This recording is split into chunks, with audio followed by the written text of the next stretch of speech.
কবি সুকান্ত ভট্টাচার্যের প্রিয়তমাশু। সীমান্তে আজ আমি প্রহরী, অনেক রক্তাক্ত পথ অতিক্রম করে আজ এখানে এসে থমকে দাঁড়িয়েছি স্বদেশের সীমানায়। ধূসর তিউনিসিয়া থেকে স্নিগ্ধ ইতালি থেকে ছুটে গেছি বিপ্লবী ফ্রান্সে। নক্ষত্র নিয়ন্ত্রিত নিয়তির মতো দুর্নিবার অপরাহত রাইফেল হাতে ফ্রান্স থেকে প্রতিবেশী বার্মাতেও। আজ দেহে আমার সৈনিকের কড়া পোশাক, হাতে এখনো দুর্জয় রাইফেল। রক্তে রক্তে তরঙ্গিত জয়ের আর শক্তির দুর্বহ দম্ভ। আজ এখন সীমান্তের প্রহরী আমি। আজ নীল আকাশ আমাকে পাঠিয়েছে নিমন্ত্রণ, স্বদেশের হাওয়া বয়ে এনেছে অনুরোধ। চোখের সামনে খুলে ধরেছে সবুজ চিঠি। কিছুতেই বুঝি না কি করে এড়াবো তাকে, কি করে এড়াবো এই সৈনিকের কড়া পোশাক। যুদ্ধ শেষ, মাঠে মাঠে প্রসারিত শান্তি। চোখে এসে লাগছে তারই শীতল হাওয়া। প্রতি মুহূর্তে শ্লথ হয়ে আসে হাতের রাইফেল, গা থেকে খসে পড়তে চায় এই কড়া পোশাক। রাত্রে চাঁদ ওঠে, আমার চোখে ঘুম নেই।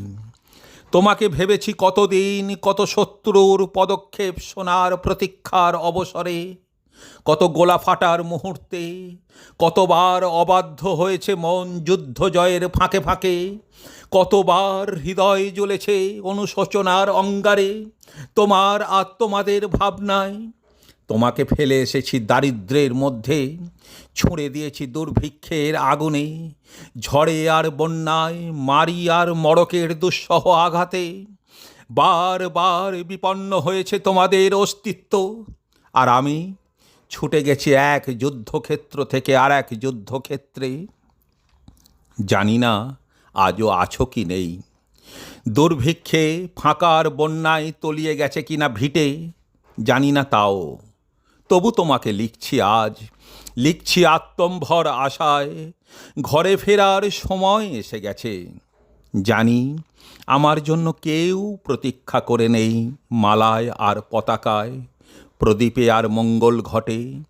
জানি সম্বর্ধনা রটবে না লোকমুখে, মিলিত খুশিতে মিলবে না বীরত্বের পুরস্কার। তবু একটি হৃদয় তো নেচে উঠবে আমার আবির্ভাবে, সে তোমার হৃদয়। যুদ্ধ চাই না আর, যুদ্ধ তো থেমে গেছে। পদার্পণ করতে চায় না মন ইন্দোনেশিয়ায়, আর সামনে নয়, এবার পেছনে ফেরার পালা। পরের জন্য যুদ্ধ করেছি অনেক, এবার যুদ্ধ তোমার আর আমার জন্য। প্রশ্ন করো যদি এত যুদ্ধ করে পেলাম কি, উত্তর তার তিউনিসিয়ায় পেয়েছি জয়, ইতালিতে জনগণের বন্ধুত্ব, ফ্রান্সে পেয়েছি মুক্তির মন্ত্র, আর নিষ্কণ্টক বার্মায় পেলাম ঘরে ফেরার তাগাদা। আমি যেন সেই বাতিওয়ালা যে সন্ধ্যায় রাজ পথে পথে বাতি জ্বালিয়ে ফেরে, অথচ নিজের ঘরে নেই যার বাতি জ্বালার সামর্থ্য। নিজের ঘরেই জমে থাকে দুঃসহ অন্ধকার।